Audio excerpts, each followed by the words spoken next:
Hey there, chocolate lovers! Ever wondered how a Cadbury Dairy Milk chocolate bar becomes the creamy, dreamy treat you know and love? Load it with whole nuts for more joy in every bite. Cadbury Dairy Milk, now with peanuts. And did you know that Cadbury uses a glass and a half of fresh milk in every half-pound bar of dairy milk? It's the glass and a half that makes the taste oh so special. Today, join Captain Discovery to dive into the delicious world of chocolate making Cadbury style. We'll take you on a wild ride from sunny cocoa farms to bustling factories where milk and chocolate join forces to create pure magic. You'll see how the beans get transformed into smooth chocolate, learn the secrets of Cadbury's special milk, and witness the moment those famous squares take shape. So grab a bar of Cadbury Dairy Milk, settle in, and get ready to discover the story behind it. And don't forget to subscribe now and join Captain Discovery's journey. The tale of Cadbury Dairy Milk is a rich and flavorful journey dating back to the early 1900s.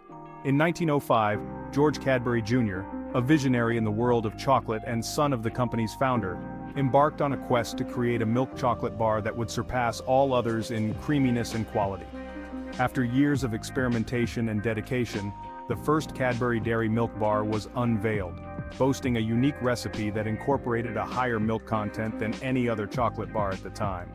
This groundbreaking creation quickly captured the hearts and taste buds of consumers, and by 1914 it had become Cadbury's most sought-after product.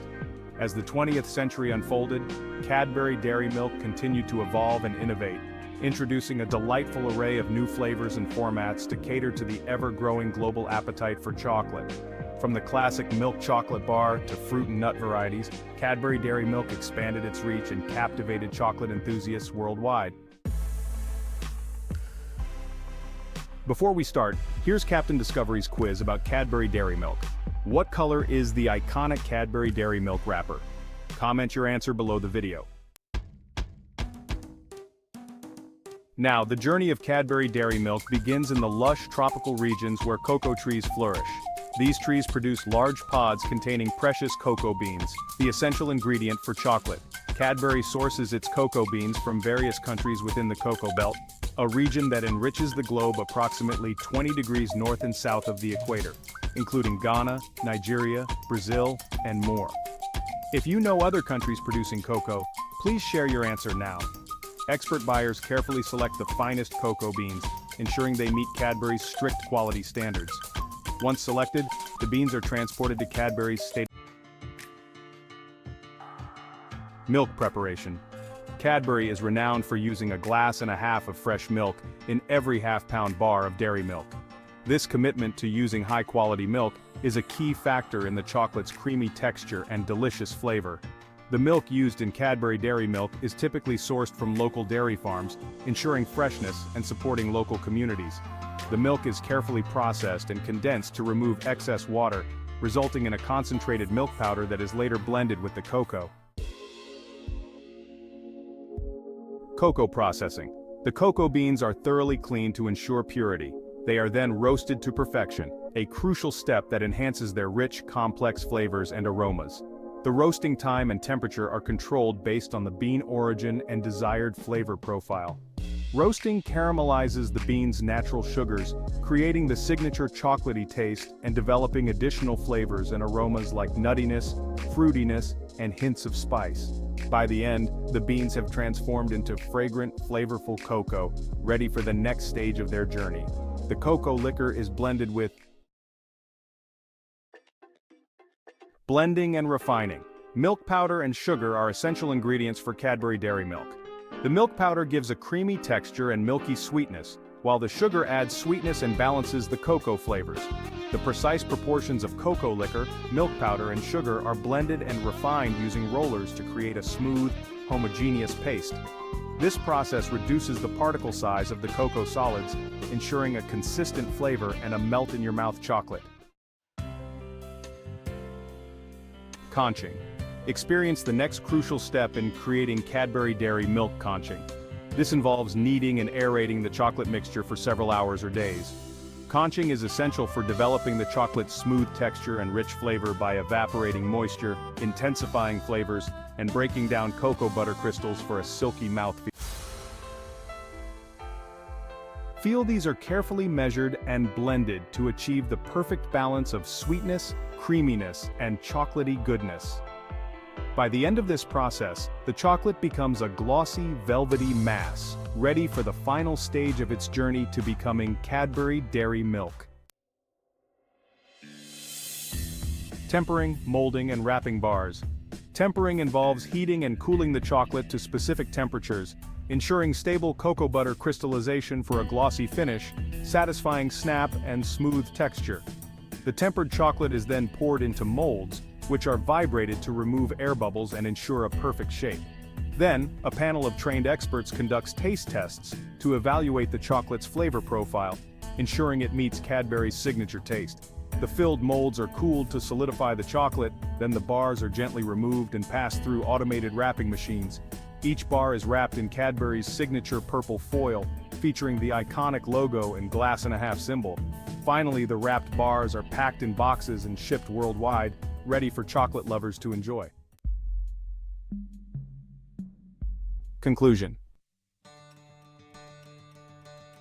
International has implemented various sustainability goals to make a positive impact on the planet and the communities it works with. Through its Cocoa Life program, Cadbury aims to create sustainability goals. By 2025, Cadbury aims to source all the cocoa used in its dairy chocolate through the Cocoa Life program. This means ensuring that the cocoa is grown in a way that benefits farmers, their families, and the environment. Then, committing to empowering women in cocoa-growing communities by providing them with training, resources, and opportunities to become leaders and entrepreneurs.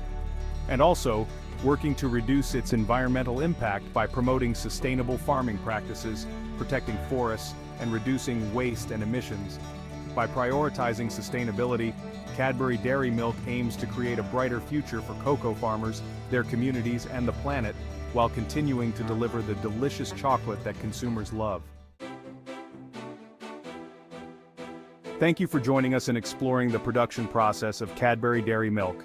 Enjoy exploring factory production with us. Like, share, and subscribe to Captain Discovery for more fascinating insights into manufacturing.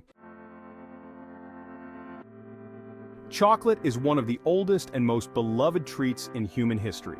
Great people have been eating chocolate for centuries. As early as 1750 BC, in fact, ancient humans were so fond of chocolate that they were using it as medicine and even in religious rituals. Today, this delicacy is available everywhere on the planet, with companies shipping out as much as 3 million tons of it every year. So, how did they do it? Our journey starts all the way in Africa, previously home to the Mayans were the first people to discover the secrets of the cacao tree, but it had less to do with their detective abilities than their geographical location. You see, the cacao tree needs incredibly specific conditions to grow, like a temperature of 25 degrees and a humidity of 80% or above. Conditions only met by certain locations along the equator of the Earth, one of which the Mayans occupied. To this day, a majority of the world's cacao supply comes from the region. And the way cacao is harvested hasn't changed much since the age of the Mayans either. This is mainly because cacao trees are incredibly delicate, and the cacao pods don't just simply fall to the ground. For this reason, they're cut off manually, one by one. This can be grueling work, and it doesn't get much easier later on because the beans need to be taken out manually as well. This means each worker has to sit down and channel their inner fruit ninja to secure the beans, which at this point are covered by a sticky white pulp. If you think that doesn't look anything like chocolate, you'd be right. The cacao beans have yet to go through a crucial process to their look and smell.